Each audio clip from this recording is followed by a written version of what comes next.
नमस्कार, स्वागत है आपका वी टाइम न्यूज पर और आपके साथ मैं हूं पहली चौहान। बढ़ते हैं खबरों की ओर। फरक्का के विधायक मोनिरुल इस्लाम चुनाव परिणाम को लेकर असमंजस में हैं। उन्होंने प्रेस वार्ता में कहा कि भले ही वह हार स्वीकार कर ले, लेकिन हार के पीछे का कारण देखेंगे। अगर पार्टी के भीतर से कोई भी पार्टी को नुकसान पहुंचाएगा तो उनके खिलाफ कार्रवाई की जाएगी। फरक्का विधायक मोनिरुल इस्लाम ने कहा कि 2026 में विधानसभा चुनाव आ रहे हैं। स्थानीय विधायक मोनिरुल इस्लाम नजर रखेंगे और गलतियों को सुधारेंगे, कहा, और पूछताछ की जाएगी कि पार्टी कार्यकर्ताओं और नेताओं ने सही काम किया है या नहीं। अगर वे पार्टी के खिलाफ काम करेंगे तो कार्रवाई होगी। राज्य गोटा देशे आमादेर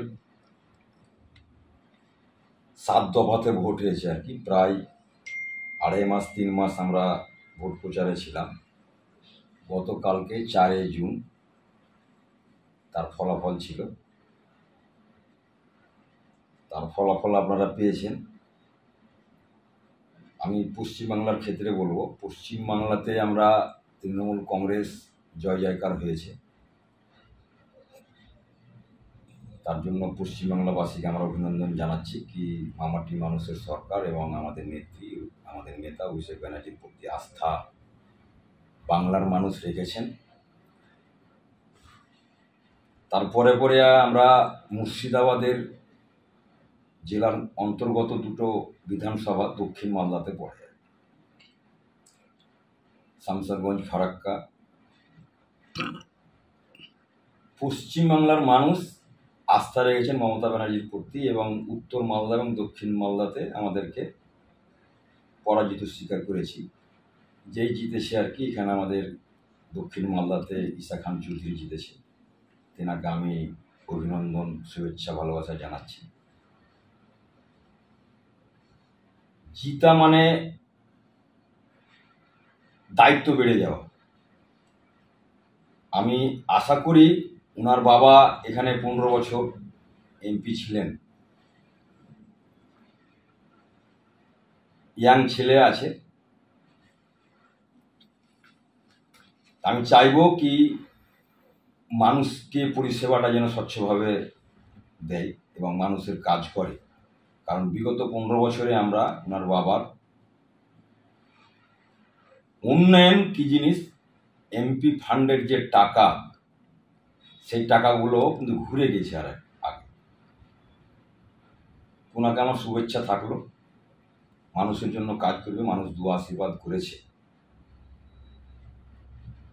আপনারা একটা জিনিস মাথায় রাখবেন কি এই দক্ষিণ মালদাতে বিশেষ করে যেভাবে রেজাল্ট আমাদের বিপক্ষে গিয়েছে, এখানে একটা মানুষের কাছে গুজব ছিল, রটনা রটিয়েছিল, এটা দিদির ভোট না, এটা রাহুল এবং মোদির ভোট।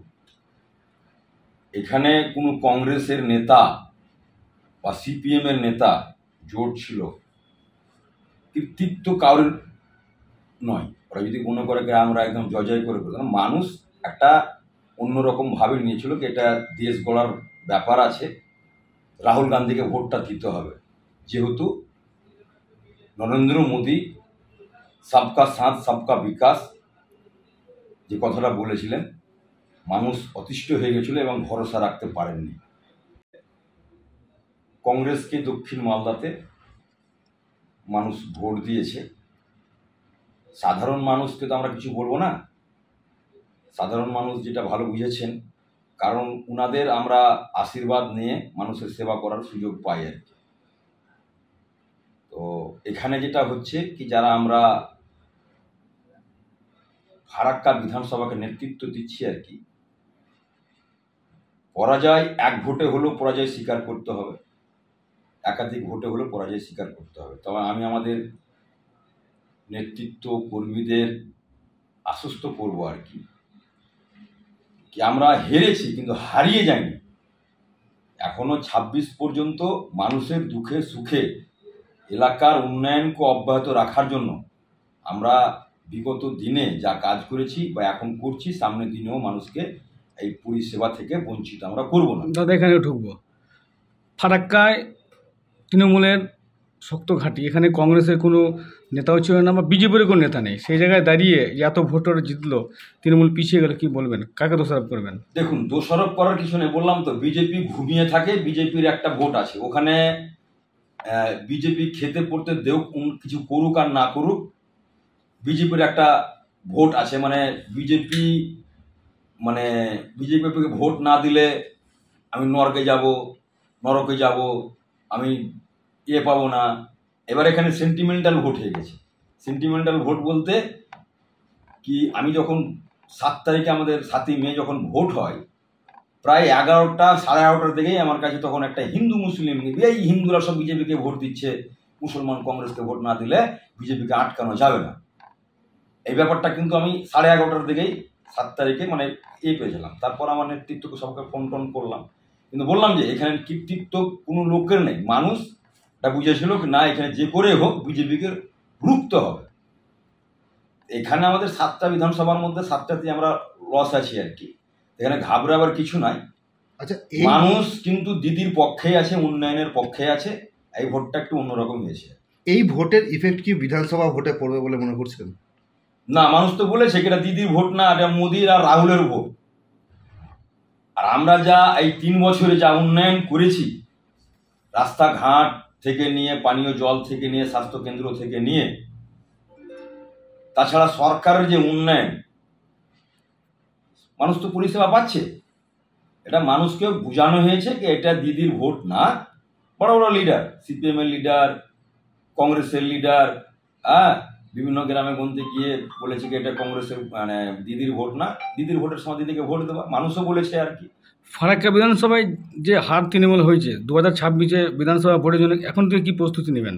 আমরা এই হার স্বীকার তো অবশ্যই করছি, স্বীকার করতেই হবে।